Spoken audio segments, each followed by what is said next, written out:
Clash au sommet de l'État, vérité ou matraquage des esprits. Une nouvelle sordide a défrayé la chronique la semaine passée. Il y aurait un clash au sommet de l'État. Le président de la transition, chef de l'État, aurait interdit au vice-président Assimi Goïta de se présenter au Conseil des ministres. Dans une situation aussi heurtée que celle que nous vivons, la vraie fausse information a été répandue comme une traînée de poudre, non sans plonger les citoyens dans des questionnements intrigants.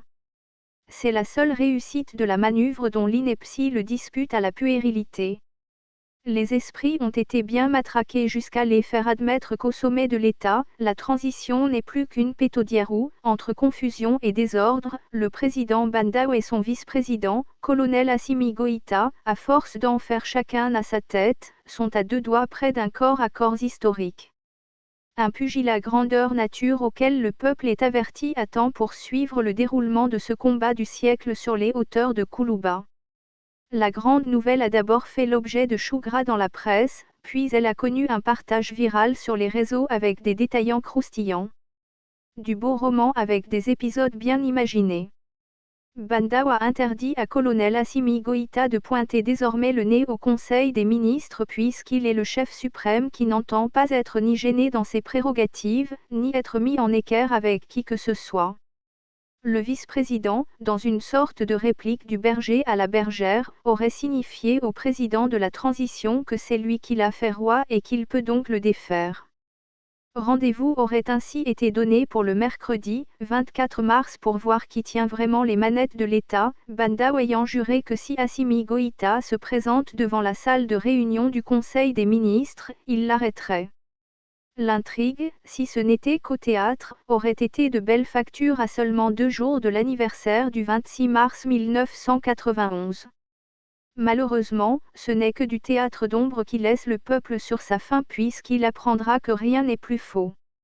Bandao et Assimi sont 2 officiers supérieurs, l'un à la retraite et l'autre en activité. Ils ne peuvent pas se comporter en de telles menaces crypto-personnelles au sommet de l'État.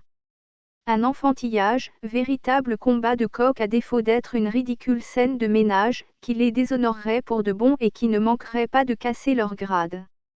Mais, même en amusant la galerie, il faut éviter d'être cynique. Le vice-président de la transition n'a pas vocation à participer au Conseil des ministres à toutes les sessions.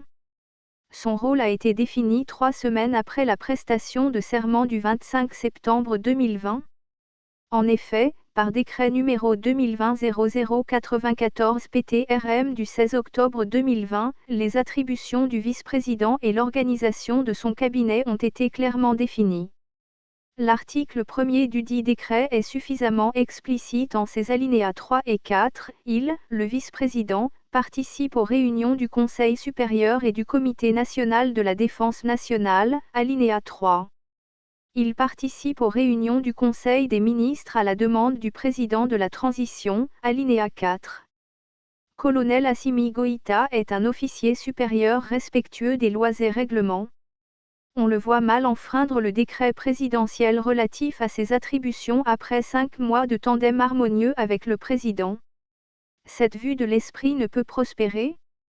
Il faut trouver autre chose pour saper les fondements de la transition, mais il vaut mieux s'en abstenir pour le bon déroulement des affaires, en tout cas hébreux à servir le faux à l'opinion publique nationale. Pour avoir été mis face à sa propagande mensongère, Joseph Paul Goebbels lui-même s'est suicidé avec toute sa famille en 1945. Source, l'Alerte.